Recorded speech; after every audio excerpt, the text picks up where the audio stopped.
الشيطان الرجيم بسم الله الرحمن الرحيم ما يود الذين كفروا من أهل الكتاب ولا المشركين أن ينزل عليكم من خير من ربكم والله يختص برحمته من يشاء واللہ ذو الفضل العظیم۔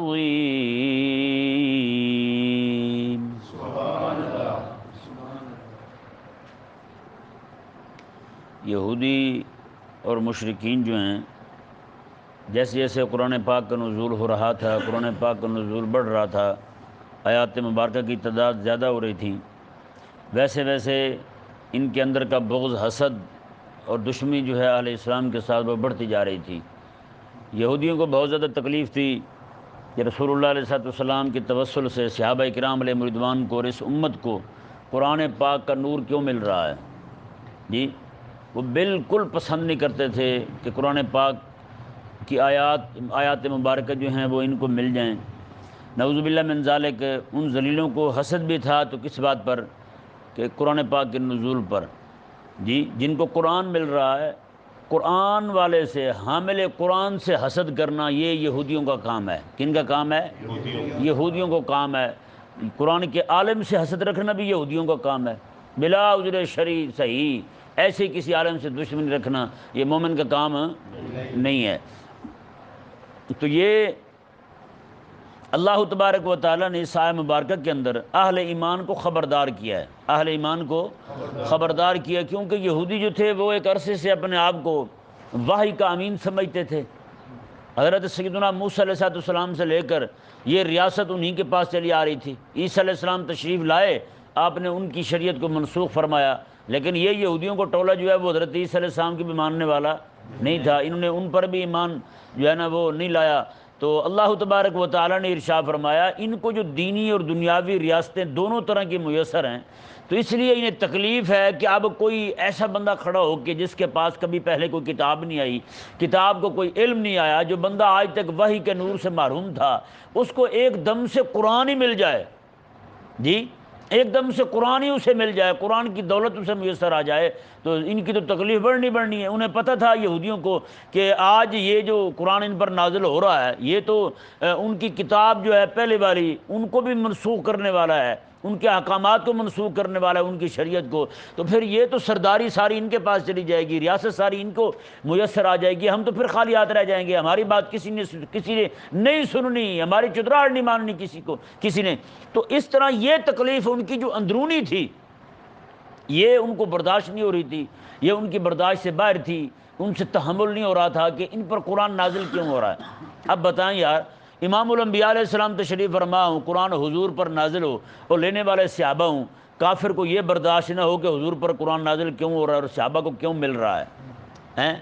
آج وہ یہودی ہم سے قرآن لے کے پڑ گیا ہے، تیرا کردار ابو بکر صدیق سے اونچا ہے کہ تجھے دیکھ کے قرآن لے گیا ہے وہ یہودی، تجھے دیکھ کے اس نے قرآن پڑھ لیا ہے۔ تیرا کردار جو ہے وہ حضرت عمر رضی اللہ تعالیٰ عنہ، حضرت مولا علی اور عثمان غنی رضی اللہ تعالیٰ عنہ سے بھی اونچا ہے۔ اور جب یہودی آقا علیہ السلام کو دیکھ کر کے حسد کر رہا ہے، ان کو قرآن کیوں مل رہا ہے؟ کیا خیال ہے وہ قرآن کو اپنائے گا؟ قرآن یہودی نے اپنانا ہوتا تو اس وقت اپناتا۔ جیسے قرآن کی آیات نازل ہو رہی تھی، یہ آ کے ان سے لے جاتا قرآن، مجھے دیں جی میں پڑھتا ہوں، میں سمجھتا ہوں اس قرآن کو۔ جب وہ قرآن کے قریب اس وقت نہیں آیا تو آج کیسے آپ کہہ سکتے ہیں کہ وہ جناب قرآن کو سمجھ گیا ہے تو کہاں سے کہاں پہنچ گیا ہے؟ قرآن کو سمجھ کے کہاں سے کہاں پہنچنا ہوتا نا اس نے، تو سب سے پہلے اسی عقیدہ توحید کی سمجھ آتی، رب تعالیٰ کو ایک مانتا ہے۔ یہودی آج عزیر علیہ السلام کو رب کا بیٹا کہتا پھرتا ہے، عیسائی جو ہے وہ 3 خداؤں کا قائل ہے، اور یہ پاگل کا بچہ یہاں بیٹھ کے کہتا جی عیسائی قرآن سمجھ کے پتہ نہیں کہاں سے کہاں پہنچ گیا، کہاں گیا وہ؟ بتا تو صحیح۔ جس کو عقیدہ توحید کی تفہیم حاصل نہیں، جس کو عقیدہ رسالت کی تفہیم حاصل نہیں، آج یہ یہودی اور عیسائی جو ہیں ان کی اکثریت یہ لبرل ہو چکے ہیں، مطلب ملحد ہو چکے ہیں، رب تعالیٰ کے وجود کے قائل نہیں رہے، مانتے ہیں تو 3 مانتے ہیں۔ تو بتائیں پھر کس قرآن کو سمجھ گئے ہیں؟ نعوذ باللہ من ذالک۔ پھر تمہارا یہ کہنا کہ قرآن کو سمجھ کے وہ کہاں پہنچ گئے ہیں، وہ تو رہے ملحد، وہ تو رہے لبرل سیکولر، ان نے تو ہماری قوم کو بھی بے دین کر دیا ہے، تو مطلب پھر یہی ماننا پڑے گا تمہارے کہنے کے مطابق قرآن یہ تعلیم دے رہا ہے ان کو، ہیں قرآنی تعلیم دے رہا ہے انہیں الہاد کی۔ پھر عجیب احمقانہ سوچ ہے ان کی، عجیب پاگل والے، پتہ نہیں کس آمکوں کے باغ میں رہتے ہیں، کہاں بیٹھ کے یہ باتیں سوچتے ہیں، اور کیسے یہ باتیں شکوک و شبہات جو ہے وہ اہل اسلام میں پھیلا دیتے ہیں، اہل اسلام کے دماغ جو ہیں ان کو جناب وہ میلا کر دیتے ہیں، ان کے ذہن کو گدلا کر دیتے ہیں یہ لوگ۔ آگے مزید آیہ مبارکہ آ رہی ہے، وہ میں پڑھ کے سناتا ہوں آپ کو۔ یہ آیہ مبارکہ اللہ تبارک و تعالیٰ نے پھر انہیں یہودیوں کو اور مشرکوں کو یہ جواب دیا، فرمایا کہ تم مجھ پر حاکم تھوڑی ہو کہ جسے تم کہو اسے نبوت دوں، جسے تم کہو اسے قرآن کا نور دوں، ہیں اسے وحی کے نور سے نوازوں میں۔ تم حاکم تھوڑی ہو، میں محکوم تھوڑا ہوں تمہارا، میں تو خالق اور مالک ہوں، جیسے چاہوں گا کروں گا، جسے چاہوں گا میں نبوت دوں گا۔ تم کون ہوتے ہو مجھے پوچھنے والے؟ ہیں لا تسأل عما يفعل وهم يسألون، اور اب جو بھی کرے اس سے نہیں پوچھا جائے گا، یہ تم سے پوچھا جائے گا تم نے ایسا کیوں کیا ہے۔ ہیں یہودی ایسے ذلیل ہیں، انہیں رب پہ بھی اعتراض ہے کہ رب تبارک و تعالیٰ نے یہ وحی کا نور رسول اللہ علیہ وسلم کو کیوں دے دیا، قرآن کے پڑھنے پڑھانے کے لیے انتخاب اللہ تبارک و تعالیٰ نے امت محمدیہ کی کیوں کیا ہے۔ اس بات پہ یہودیوں کو اعتراض ہے، رب تبارک و تعالیٰ نے اسی آیہ مبارکہ میں انہیں جواب دیا ہے۔ اللہ تعالیٰ نے ارشاد میں ما یود الذین کفروا من اہل الکتاب ولا المشرکین، میں کہ اہل کتاب میں سے جو کافر ہیں یہودی اور نصرانی، یہ ولا المشرکین اور مشرک لوگ، یہ دونوں یہی چاہتے ہیں ان ینزل علیکم من خیر من ربکم، کہ تم پر تمہارے رب کی طرف سے خیر کیوں نازل ہو رہی ہے، تم پر تمہارے رب کی طرف سے خیر کیوں نازل ہو رہی ہے، یہ یعنی یہ وحی کیوں نازل ہو رہی ہے تم پر۔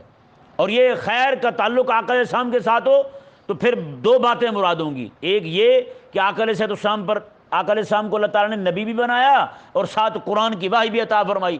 اگر یہ مراد اس سے امت ہو تو پھر اس سے مراد صرف اور صرف قرآن کا نزول ہوگا کہ اللہ تعالیٰ نے تمہیں قرآن کا نور عطا فرمایا ہے، قرآن جو ہے بطور وحی کہ تمہیں بھیجا ہے، تم اسے پڑھو بھی، پڑھاؤ بھی، عمل بھی کرو، اور جناب دنیا پر چھا جاؤ تم، ہیں اللہ تبارک و تعالیٰ نے اس لیے عطا فرمایا۔ تو اللہ تبارک و تعالیٰ نے ارشاد فرمایا، اب رب جواب دے رہا ہے ان کو، یہودیوں کو اور نصرانیوں کو اور مشرکوں کو۔ کیا جواب دیا؟ واللہ یختص برحمتہ من یشاء، اللہ تبارک و تعالی جسے چاہتا ہے اپنی رحمت کے لیے خاص کر لیتا ہے۔ ہاں اللہ تعالیٰ جسے چاہتا ہے اپنی رحمت کے لیے خاص کر لیتا ہے، جیسے اللہ تبارک و تعالیٰ نے خاص کیا تھا صحابہ کرام کی جماعت کو، ہیں کہ قرآن جو ہے وہ بلا واسطہ حبیب کریم سے سنیں، ہے یا نہیں؟ قرآن جو ہے وہ بلا واسطہ حبیب کریم علیہ السلام سے سنیں۔ آج بھی دیکھیں کتنے سارے لوگ ہیں جن کا علم کا پورے کا پورا استاد جو ہے وہ صرف فیس بک ہے، کہ نہیں؟ فیس بک سے ہی علم سیکھتے ہیں، اور اللہ تبارک و تعالیٰ نے ان سارے لوگوں میں سے پورے علاقے میں سے آپ کو چنا ہے کہ آپ رب تبارک و تعالیٰ کا قرآن سیکھ رہے ہیں۔ یہ رب تبارک و تعالیٰ کا فضل ہے اور اس کی رحمت ہے۔ اللہ تعالیٰ جسے چاہتا ہے پسند، اس میں آیہ مبارکہ میں بتا دیا کہ بندہ یہ کہے نا میں نہیں سنتا جان بوجھ کے، اور نہ یہ نہ کہے کہ میں نہیں سنتا، اور یہ کہے کہ رب تبارک و تعالیٰ نے تجھے پسند نہیں کیا کہ اس کا کلام سنے تم۔ ہاں رب تعالیٰ نے تجھے پسند نہیں کیا کہ اللہ تبارک و تعالیٰ یہی چاہتا ہے تو دور ہی رہے۔ اللہ تعالیٰ نے قرآن پاک میں ارشاد فرمایا، قرآن نازل فرمایا رب تبارک و تعالیٰ حبیب کریم علیہ السلام کو بھیجے کہ حبیب پڑھ کے سنائیں۔ پھر رب تبارک و تعالیٰ کیا فرمایا؟ جو ہٹ دھرم تھے، دیہاتی پینڈو لوگ جو قرآن کریم کے معاملے میں ہٹ دھرمی کا مظاہرہ کرتے تھے، اعتراضات کرتے تھے قرآن پر، اللہ تعالیٰ نے پتہ کیا فرمایا؟ اللہ تعالیٰ نے میں آجدار اللہ یعلم حدود ما انزل اللہ، اللہ تعالیٰ میں حبیب پیارے یہ ہیں ہی اسی لائق کہ اللہ کا قرآن سنے ہی نہ، یہ اللہ کا قرآن جانے ہی نہ، یہ پڑھے ہی رہیں میرے قرآن سے، میں جو حدود نازل کر رہا ہوں اسے دور ہی رہیں گے۔ بتائیں یہ رب فرما رہا ہے، رب فرما رہے یہ اسی لائق ہیں یہ دور ہی رہیں۔ اللہ فرماتا ہے میں نے دور رکھا ہوا ہے میں انہیں اپنے قرآن سے، میرے قرآن کے بارے میں جانے ہی نہ، یہ انہیں علم ہی نہ ہو میرے قرآن کا کہ میں نے کیا نازل کیا ہے۔ تو پھر یہ کہنا کہ بھئی میں نہیں جاتا درس میں، جی نہ یہ نہ کہے کہ میں نہیں جاتا، بلکہ یہ کہیں کہ رب تبارک و تعالیٰ کی طرف سے تجھے پر رحمت نہیں ہے، ورنہ تو بھی بیٹھ کے قرآن سنتا۔ کہ نہیں سمجھ آیا مسئلہ؟ ہاں یہ ایک دن کا درس ناغا ہو جائے نا، پتہ کتنا نقصان ہوتا ہے، ہمارے لوگوں کو سمجھ نہیں ہے بیچاروں کو، جان بوجھ کے ایسی سستی کا شکار ہو جائیں گے، ایسے گھر پڑے رہیں گے جناب وہ نہیں سنیں گے درس۔ تو خدا کے بندو اس طرح نہ کریں۔ جس بندے کا اگر عذر شرعی کی وجہ سے صبح لیٹا ہی رہا، آنکھ ہی نہیں کھلی ہیں، یا پھر کہیں گیا ہوا تھا، رہ گیا درس، اس درس کو دوبارہ سنیں، اس درس کو دوبارہ سنیں۔ حضرت عبداللہ بن عمر رضی اللہ تعالیٰ عنہما کی ایک دن جماعت رہ گئی، کیا رہ گیا؟ جماعت رہ گئی، تو آپ نے وہ فرض نماز 27 مرتبہ پڑھے، کیونکہ حدیث شریف ہے نا، جماعت سے نماز پڑھنے کے 27 درجے زیادہ ثواب ملتا ہے۔ حضرت عبداللہ بن عمر رضی اللہ تعالیٰ عنہ نے 27 مرتبہ وہ نماز پڑھی۔ اللہ تبارک و تعالیٰ نے دل میں یہ بات ڈالی، فرمایا عبداللہ نماز تو 27 بار پڑھ لی ہے، جو تجھے امام کے ساتھ کھڑے ہو کے آمین کہنے کا موقع ملنا تھا وہ تو نہیں نہ ملا ہیں۔ اب گھر بیٹھ کے سن بھی لیں گے ہم، موبائل پر سارا کچھ کر لیں گے، تو لیکن یہ جو ایک روحانیت ہے، ایک تسلسل ہے اس کا، اللہ تبارک و تعالیٰ کی طرف سے اس کے رحمت کا جو فیض برستا ہے وہ تو میسر نہیں نہ آئے گا، اس سے تو محروم رہیں گے نا ہم۔ تو اس لیے اللہ تبارک و تعالیٰ جو ہے ہمیں مسلسل اسے سننے کی توفیق عطا فرمائے۔ ہاں، جتنے بھی دوست آتے ہیں اللہ تبارک و تعالیٰ ان کا آنا بھی قبول فرمائے، جو نہیں آ سکتے اللہ تعالیٰ انہیں آنے کی بھی توفیق عطا فرمائے۔ دیکھیں جی، اللہ تبارک و تعالیٰ نے ارشاد فرمایا واللہ ذو الفضل العظیم، اللہ تبارک و تعالیٰ بہت بڑے فضل والا ہے۔ بھائی یہودیوں اور مشرکوں، تمہیں پریشان ہونے کی ضرورت نہیں ہے، اللہ تبارک و تعالیٰ نے قرآن کے لیے، وحی کے لیے اپنے حبیب علیہ السلام کو منتخب فرما لیا ہے، یہ اس کا فضل ہے، اس نے حبیب علیہ السلام کو پسند فرمایا ہے سارے انبیاء میں۔ باقی انبیاء کو کتابیں دیں، کسی کو تورات انجیل زبور عطا فرمائی اور کسی کو صحیفے عطا فرمائے، کسی کو ویسے حکم عطا فرمایا، تو میں حبیب کریم علیہ السلام امام الانبیاء جو بن کے آئے ہیں، انہیں اللہ تبارک و تعالیٰ نے کتاب اور وحی بھی وہ عطا فرمائی ہے جو امام الکتب ہے، جو وحی کی امام ہے، وہ اللہ تبارک و تعالیٰ نے اپنے حبیب علیہ السلام کو عطا فرمائی ہے۔ دیکھیں نا، جو اللہ تعالیٰ نے قرآن پاک میں فرمایا کنتم خیر امت اخرجت للناس، فرمایا حبیب پیارے، محبوب کی امت، جتنی بھی امتیں آج تک دنیا میں آئی ہیں ان سب میں بہترین امت آپ ہو ہیں۔ اس کی وجہ صرف دو ہی ہیں، ایک تو اس امت کو قرآن ملا ہے، دوسرا حبیب رحمان ملا ہے، بس ہیں۔ اب یہ سمجھے تو پھر ہے نا جی۔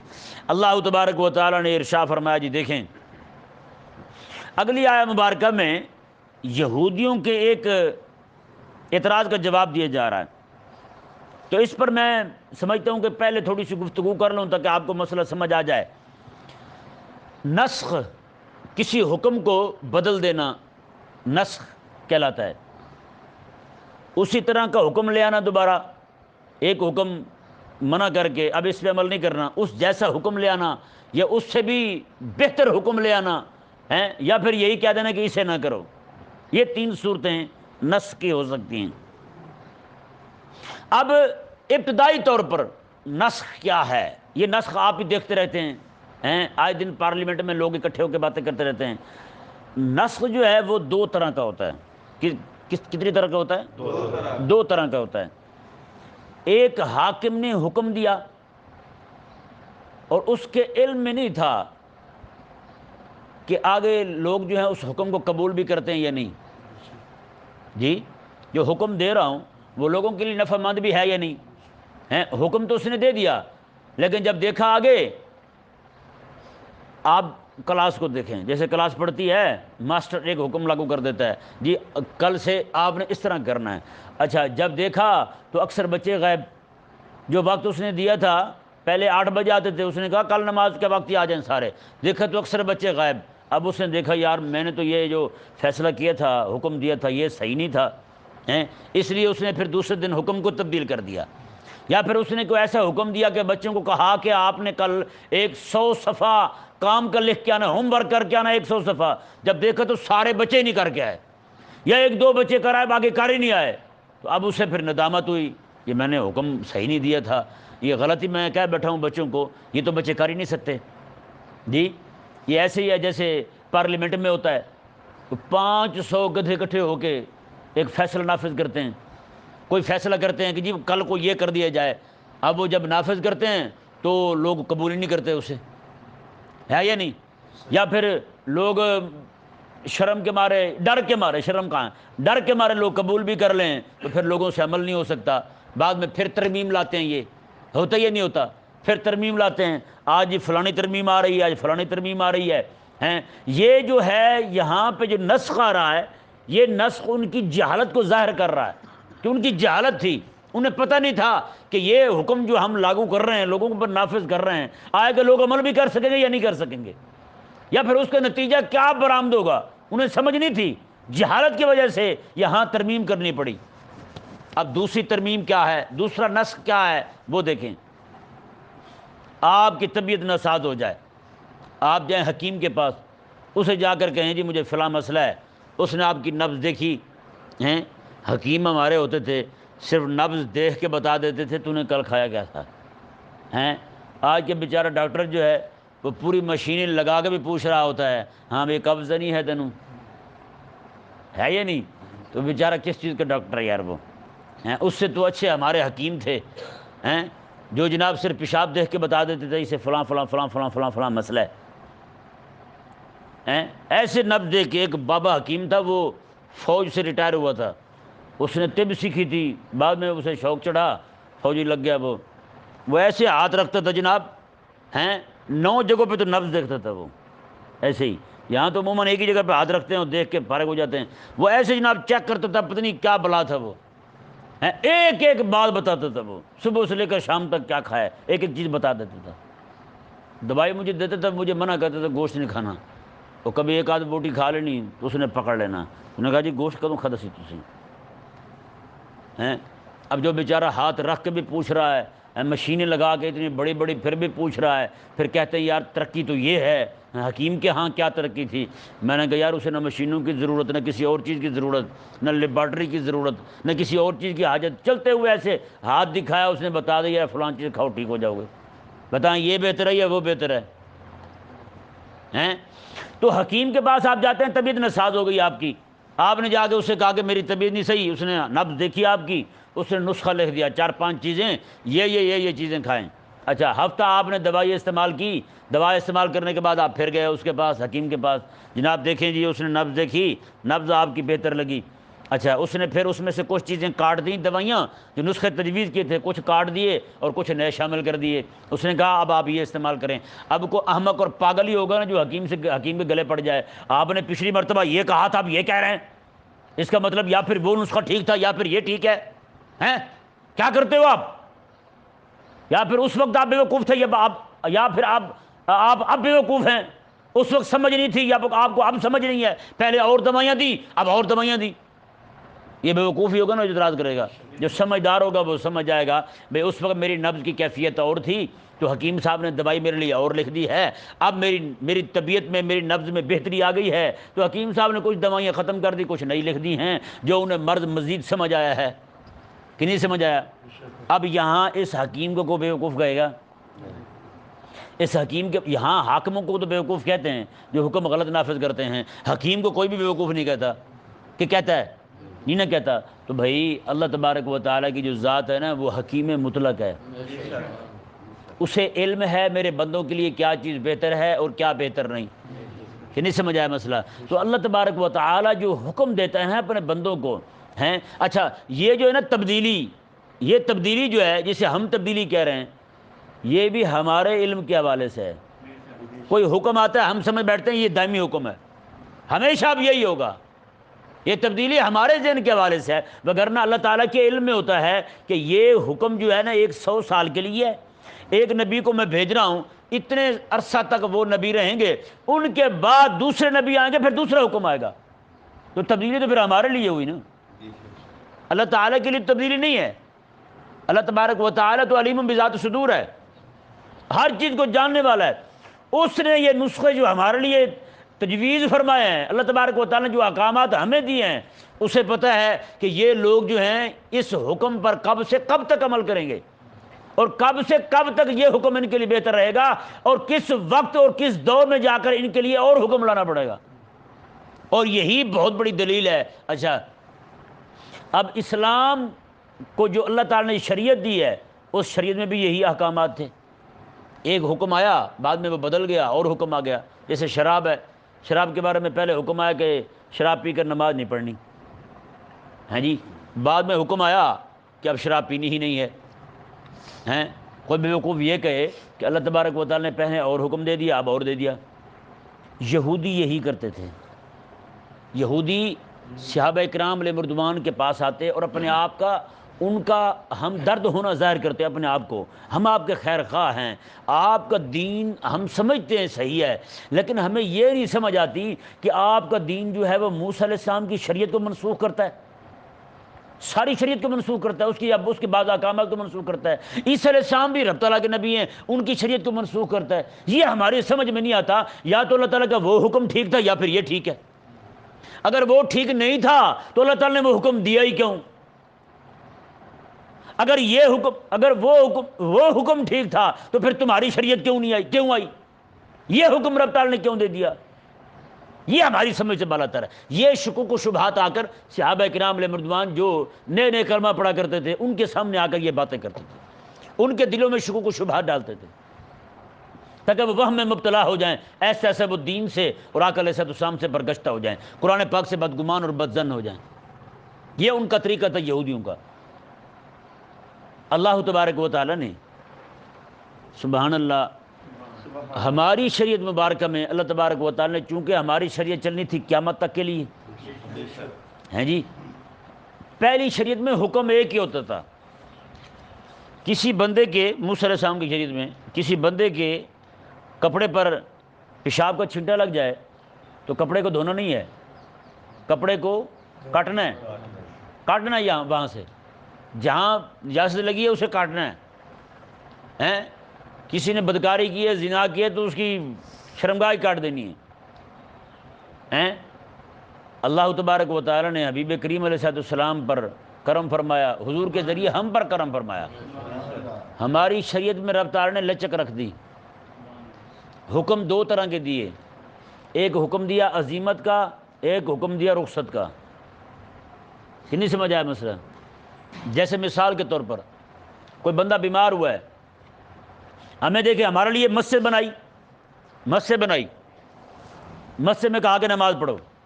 اب جہاں بھی ہوتے ہیں مسجد آتے ہیں ہماری، اور اگر ہم مسجد میں نہیں پہنچ سکتے کہیں دور ہیں تو یہ رخصت دے دی، زمین ساری مسجد بنا دی ہے، جہاں جی چاہے نماز پڑھ لو۔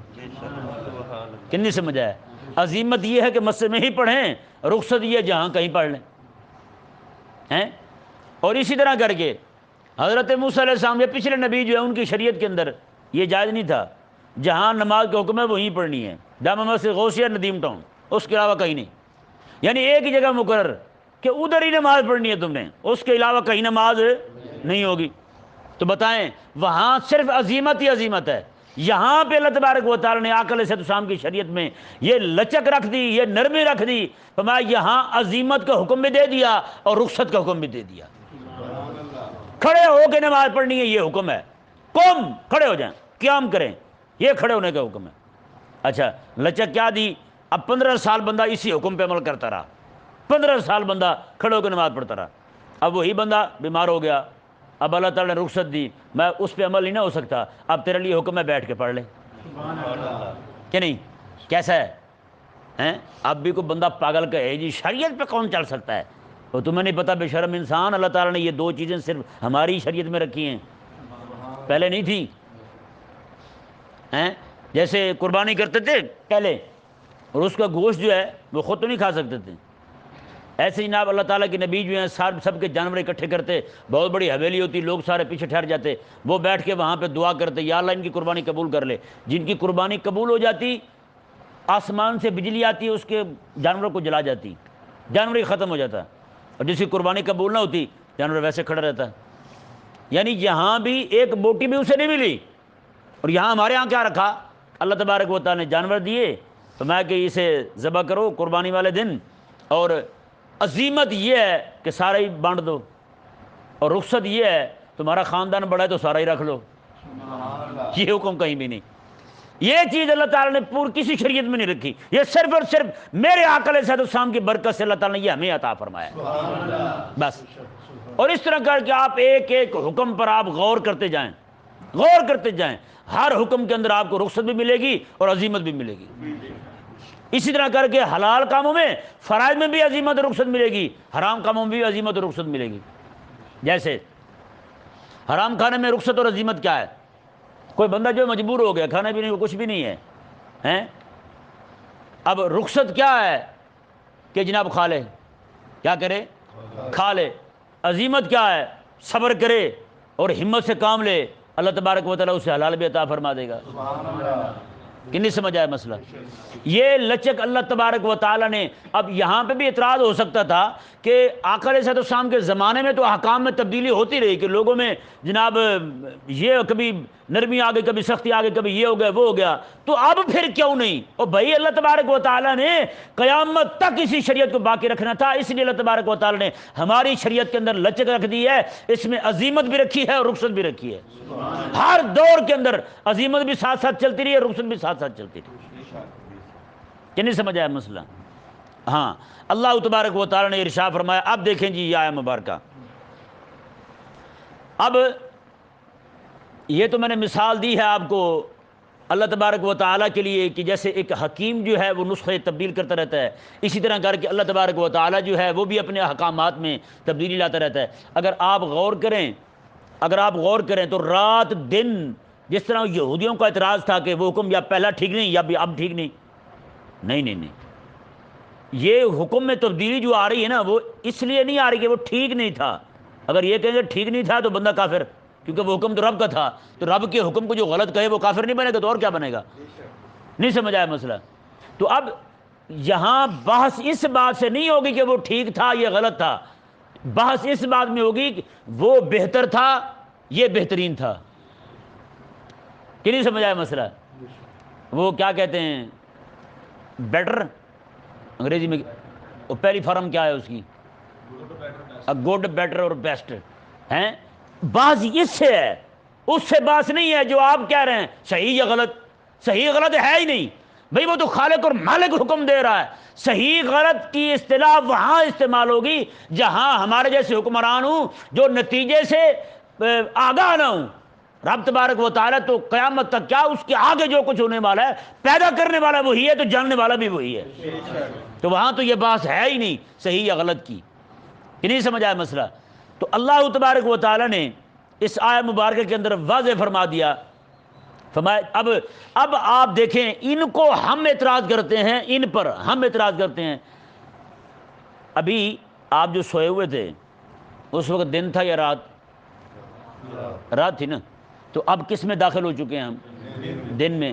کوئی بندہ پاگل یہ کہے گا کہ اگر رات صحیح نہیں تھی تو پھر رات آئی کیوں؟ کہ نہیں، رات صحیح نہیں تھی تو آئی کیوں؟ اب دن کیوں آ گیا؟ اگر دن صحیح ہے تو یہ جا کیوں رہا ہے؟ ابھی دن کے جو ہے وہ 1 گھنٹہ بیت چکا ہے، اگر صحیح نہیں تھا تو آیا کیوں؟ اچھا، اس طرح کا کہ پھر یہ پاگل یہ بھی اعتراض کریں گے، ایک بچہ پیدا ہوا جی، ہاں یہ بھی ایک مثال دی جا سکتی ہے کہ ایک بچہ جو ہے وہ پیدا ہوتے اس کے منہ میں برگر شاورما تو نہیں دیں گے نا، اس کی غذا اور ہوگی۔ جیسے جیسے بچہ بڑا ہوتا جائے گا ایسے ایسے اس کی ضرورتیں بڑھتی جائیں گی اور اس کی غذا بھی بدلتی جائے گی۔ اسی طرح کر کے جب یہ انسان جب پیدا ہوئے دنیا میں وجود میں آئے، آدم علیہ السلام تشریف لائے اور ان سے آگے لوگ بڑھتے گئے، جیسے جیسے لوگ کم تھے ویسے ویسے احکامات بھی کم تھے ہیں۔ اب بتائیں جی جہاں بندہ ہی ایک ہو وہاں قاضی کی ضرورت ہوگی، کسی حاکم کی ضرورت ہوگی، کتنی ساری چیزیں ان کی ضرورت ہی نہیں ہوگی، عدالت کی بھی ضرورت نہیں ہوگی۔ وہ ایک بندہ لڑے گا تو کس سے بھائی؟ زنا کرے گا تو کس سے؟ وہاں کوئی ہے ہی نہیں، تو وہاں احکامات بالکل یعنی کہ نہ ہونے کے برابر ہوں گے۔ صرف وہی کام جو وہ کر سکے گا، عبادات تک محدود رہے گا وہ، اور تو کچھ بھی اس کے ذمہ لازم نہیں ہوگا۔ جب اس کے ماں باپ نہیں تو والدین کے حقوق نہیں، جب بیوی نہیں تو اس کا نان نفقہ نہیں، کتنے سارے احکامات اس سے جناب وہ ساکت ہو جائیں گے۔ کس پر عمل کرے گا؟ ہے بھی ایک وہ۔ اسی طرح کر کے جب لوگ تھوڑے تھے تو احکامات بہت کم تھے، جیسے لوگ بڑھتے گئے پھر لوگ جو ہیں وہ علمی طور پر بھی کمزور تھے، اللہ تبارک و تعالی نے ان کو احکامات بھی ویسے ہی دیے جو ان کی سمجھ کے لیے تھے، ان کی سمجھ کے لیے بہتر تھے۔ جب اللہ تبارک و تعالی نے یہ دیکھا کہ اب اللہ تعالیٰ کے فضل سے ہوا، جب انسان جو ہے وہ اپنی عقل اور فہم میں عروج پر پہنچ چکا ہے، اب قیامت بھی قریب ہے، تو اللہ تبارک و تعالی نے آخری وحی یعنی قرآن عطا فرمایا جس کے اندر نہ تبدیلی ہو سکتی ہے نہ پھر نسخ ہو سکتا ہے۔ کہ نہیں سمجھ آیا مسئلہ؟ بچے کی غذا اور ہوتی ہے، جب بڑا ہو جائے تو غذا اور ہوتی ہے۔ اب میں بات کر رہا تھا کہ یہ دن اور رات کی تبدیلی کی، یہ بھی تو ہو رہی ہے نا، تو پھر دن اور رات کی تبدیلی سے موسم کی تبدیلی ہے۔ کوئی بندہ کہے جی اگر گرمی صحیح نہیں تھی تو پھر آئی کیوں؟ اگر سردی صحیح نہیں تھی تو گرمی کیوں گئی بھائی؟ ہیں یہ موسم میں تبدیلی کیوں آ گئی بھائی؟ یہ تو رات دن ہو رہا ہے، بچہ پیدا ہوا بڑا ہوتا گیا، آپ کو بندہ پاگل ہی ہوگا یہ کہے کہ جناب اگر بچپن جو ہے وہ صحیح نہیں تھا تو پھر آیا کیوں؟ بندہ پورے کا پورا پیٹ ماں کے پیٹ سے باہر آتا تاکہ نہ ماں بچتی اور ڈاکٹر کے ڈنڈے کھا کے نہ یہ بچتا ہیں۔ جب بڑا ہوتا تو ظاہری بات ہے خلاف ورزی کرتا نا قانون کی، ڈاکٹر نے بھی مارنا تھا جیسے پولیس والے مارتے ہیں باہر، نہ اس کا سر سلامت رہتا نہ اس کی اماں بچتی، کوئی بھی نہیں رہتا ہیں۔ اللہ تبارک و تعالیٰ کے نظام قدرت دیکھیں، ایک چھوٹے سے بچے کو اس کی ماں کے پیٹ سے تخلیق فرمایا اور وہ چھوٹا تھا، وہ بڑا ہوتا گیا۔ اب کو پاگل ہی ہوگا جو اعتراض کرے اگر جوانی صحیح نہیں تھی تو پھر آئی کیوں؟ بڑھاپا کیوں آ گیا بھائی؟ اور بڑھاپا صحیح موت ہی آنی تھی تو پھر اللہ تعالیٰ نے زندگی کیوں دی؟ بھائی یہ تو تبدیلی ہوتی رہتی ہے، یہ تبدیلی ہونی تھی، اور کوئی بھی بندہ اس پہ جب اعتراض نہیں کرتا تو پھر اللہ تبارک و تعالیٰ کا اللہ تعالیٰ جو ایک حکم دیتا ہے اس کے بعد پھر اس حکم میں تبدیلی لاتا ہے، اب تو وہ تبدیلی بھی نہیں رہی ہے، ایک تبدیلی لاتا رہا اللہ تبارک و تعالیٰ، تو اس پہ اعتراض کیوں؟ اللہ تبارک و تعالیٰ نے اس اعتراض کا بھی دفیہ کر دیا۔ یہ آیت مبارکہ دیکھیں، ما ننسخ من آیت او ننسہا ناتی بخیر منہا او مثلہا، میں کہ ہم جس آیت کو بھی منسوخ کرتے ہیں یا پھر ہم وہ آیت ہی بھلا دیتے ہیں، یہ میں پہلے بیان کر چکا ہوں کہ نسخ کی ایک صورت یہ ہے کہ اللہ تعالیٰ حکم دے دے اس آیت کا حکم اب باقی نہیں رہا، وہ آیت باقی رہے قرآن میں، یا پھر اللہ تبارک و تعالیٰ وہ آیت ہی یہ فرمائے کہ حکم باقی ہے وہ آیت قرآن سے نکال دی جائے، دو صورتیں۔ تیسری صورت یہ ہے کہ اللہ تبارک و تعالیٰ جو ہے وہ اہل ایمان کے دلوں سے محو کر دے، یہ صحابہ کرام علیہ رضوان کے ساتھ ہوتا رہا ہے، کوئی آیت اللہ تعالیٰ نازل فرماتا تھا، صحابہ کرام رات کو پڑھتے ہوئے سوتے تھے، صبح اٹھتے تھے تو ذہن میں نہیں ہوتا تھا، اگر کہیں لکھا ہوتا تھا وہ بھی محفوظ نہیں ہوتا تھا ہیں۔ اللہ تعالیٰ نے وہی ارشاد فرمایا ما ننسخ من آیت، ہم کسی آیت کو منسوخ کر دیں، او ننسہا یا پھر اسے منسیہ کر دیں، نسیہ منسیہ کر دیں، بھلا دیں لوگوں کے ذہنوں سے، تو ناتی بخیر منہا او مثلہا، ہم پھر اس سے بہتر لاتے ہیں یا پھر اسی جیسی آیت لاتے ہیں۔ دیکھیں اس بات کی توضیح ہو گئی جو میں نے ابھی آپ کو کہا کہ یہاں پہ بحث جو ہے نا وہ صحیح اور غلط سے نہیں ہے بلکہ بہتر اور بہترین سے بحث ہے۔ اللہ تعالیٰ نے وہی فرمایا میں اس جیسی لاتے ہیں یا اس سے بہتر آیت لاتے ہیں۔ آگے فرمایا رب تعالیٰ نے الم تعلم، اب جواب ہو رہا ہے انہیں، میں کیا تمہیں پتہ نہیں ہے ان اللہ علی کل شیء قدیر، اللہ تبارک و تعالیٰ ہر چیز پر قادر ہے، کیا تمہیں اس بات کا پتہ نہیں؟ اللہ تبارک و تعالیٰ جیسے چاہے اپنے بندوں کو حکم دے، تم کون ہوتے ہو اعتراض کرنے والے؟ تم کون ہوتے ہو اس سے بحث کرنے والے؟ محبوب علیہ السلام کے صحابہ کے ذہنوں میں شکوک و شبہات ڈالنے والے؟ اللہ تبارک و تعالیٰ نے ارشاد فرمایا، پھر مزید وضاحت فرمائی، الم تعلم ان اللہ لہ ملک السماوات والارض، کیا تمہیں پتہ نہیں ہے کہ اللہ تبارک و تعالیٰ جو ہے وہ زمین اور آسمانوں کا مالک ہے، وہی بادشاہ ہے، وما لکم من دون اللہ من ولی ولا نصیر، فرمایا کہ اور نہیں ہے تمہارے لیے اللہ کے علاوہ کوئی دوست اور کوئی مددگار۔ ہاں آج تم کر رہے ہو نا حرکتیں رب تعالیٰ کے قرآن کے ساتھ، قرآن کے بارے میں وہم لوگوں کے دلوں میں ڈال رہے ہو، شکوک و شبہات پیدا کر رہے ہو، میں جب اللہ تعالیٰ کی پکڑ، یہ دھمکی دی جا رہی ہے انہیں، کیا دیا جا رہا ہے؟